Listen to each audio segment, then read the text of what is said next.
In the year 370, in November, Wang Mang destroyed the Yan kingdom. Murong Chui followed the Qin ruler, Fu Jian, into the Yan capital, Yeqing. At this time, Murong Chui's feelings were very mixed. In the year 289, Murong Chui's grandfather, Murong Hui, decided to lead his people in the process of Sinicization. He sent envoys to submit to the Jin dynasty. Emperor Wu of Jin greatly appreciated this and appointed Murong Hui as the commander of the Xianbei.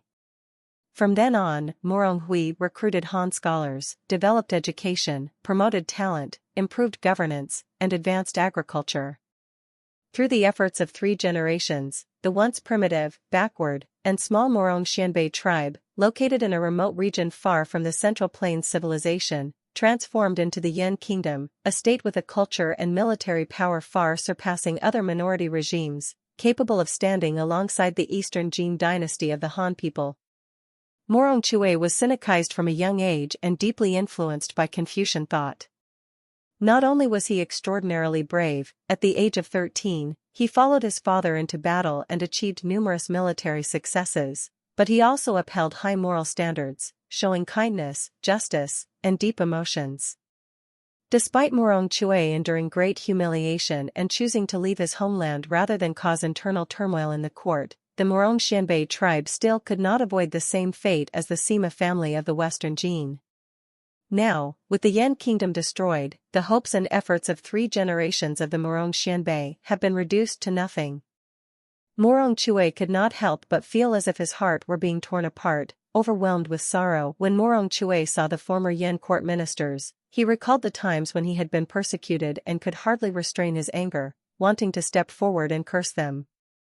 However, his close friend, Gao Bai, a former palace guard of Yan, stopped him and whispered, "My lord, you possess the outstanding talents accumulated by your ancestors. Though you have faced setbacks and are now stranded in a foreign land, who can say for certain that the state will not be revived in the future? If it is revived, these people will be of use. I hope you do not dwell on their past mistakes, but instead focus on achieving great things in the future. I believe that you should have a heart as vast as the seas and rivers when it comes to these old friends and elders of the state.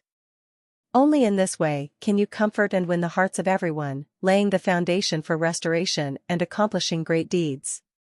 Why abandon them out of anger? Privately, I think such an attitude is unwise." Murong Chui found Gao Bai's words to be very true and thus changed his attitude toward the former ministers and citizens of Yan. However, when it came to Emperor Murong Wei of Yan and the powerful minister Murong Ping, people whom Murong Chui deeply hated, he was unwilling to let them go. Murong Chui said to Fu Jian, "My uncle Ping is the wicked Lai of Yan," referring to a treacherous minister favored by the tyrant King Zhou of the ancient Shang dynasty. "He should not be allowed to continue defiling the holy court. I request that your majesty execute him for the sake of Yan." Fu Jian did not agree and instead appointed Murong Ping as the governor of Fanyang, present-day Beijing.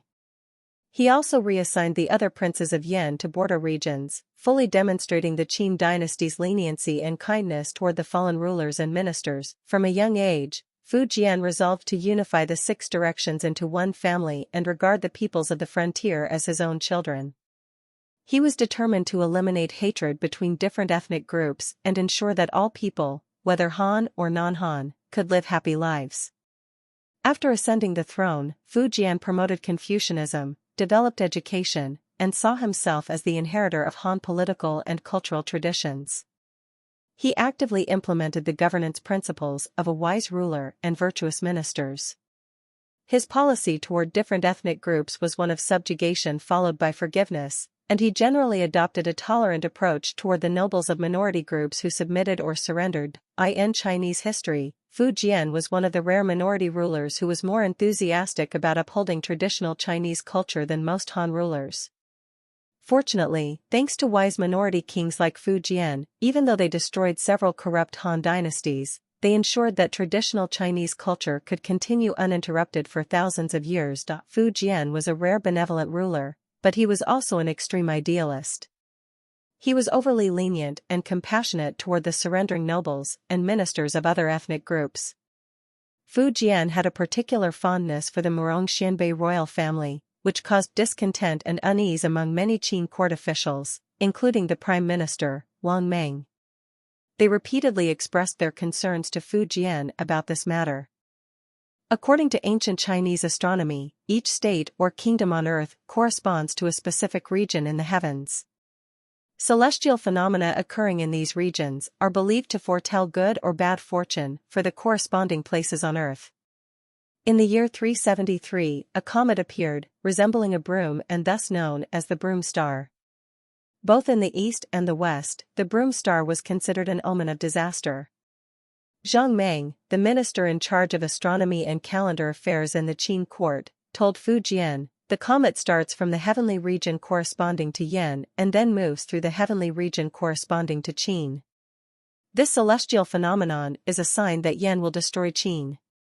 He advised Fu Jian to execute the Murong Chui royal family, but Fu Jian did not act on this advice. Meanwhile, officials in the Qin court frequently stirred up trouble to incite Fu Jian's dissatisfaction with the Murong Chui royal family, but these efforts were unsuccessful. At this time, Murong Chui and other Xianbei people also sensed the hostility of some Qin officials. They lived cautiously and spoke and acted with great care to avoid attracting misfortune. Murong Chui served in the Qin court as the administrative governor of the capital city, Chang'an, and was subsequently granted the title of Marquis of Qiuanzhou. In every campaign he participated in, he achieved great success and earned Fu Jian's deep trust. However, the astute Murong Chui, while Wang Meng was still alive, kept a low profile and refrained from taking bold actions. In July 375, Wang Meng passed away. At that time, the Qin state had just settled the vast lands it had seized from the former Yin. Fu Jian, eager to act, sent 130,000 troops to attack and destroy the Liang state, and dispatched another 300,000 troops to the north to conquer the Dai state. By this point, the Qin state had successfully unified northern China. Fu Jian, who had harbored grand ambitions of unifying the world since his youth, now had only one remaining aspiration: to secure the Jiangnan region under the Eastern Yan Dynasty. This time, although the Qin state was at its zenith, with its territory, population, military strength, and economy vastly surpassing those of the Eastern Jin, this newly integrated multi-ethnic superpower was harboring underlying social crises due to unstable public sentiment. Without Wang Meng's assistance, Fu Jian was unable to coordinate effective governance and moderate expansion of the state. Fu Jian's misuse of military force, mobilizing troops and resources over long distances, led to the exhaustion of both soldiers and civilians. Natural disasters and forced labor caused widespread public discontent. Murong Chui's son, Murong Nong, secretly told Murong Chui, "Since Wang Meng's death, the legal system of Qin has been declining, and now it is further burdened by extravagance. Disasters are imminent, and the prophecy, referring to the comet, which signaled the destruction of Qin by Yin, is likely to come true. Your Majesty should ally with outstanding talents to fulfill the will of heaven. The time is critical." Murong Chui had already considered this idea, and to prevent any leaks, he smiled and replied, "The affairs of the world are beyond your concern." In October 382, the Qin ruler Fu Jian was in Chang'an, discussing with his ministers the plans to attack the Eastern Jin. At this time, Fu Jian was filled with confidence, believing that his ministers would fully support his decision.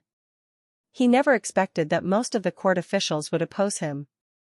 Even his favored concubine, Lady Zhang, his son the crown prince Fu Hong, his beloved son Fu En, his cherished younger brother Fu Rong, and even the highly respected monk Shi Daoan all earnestly advised against the campaign. However, Fu Jian had already made up his mind and remained unmoved. This time, only Murong Chui advocated for Fu Jian to attack the Jin. He said to Fu Jian, "The weak naturally submit to the strong, and the small merge with the large. This is a natural principle and not difficult to understand.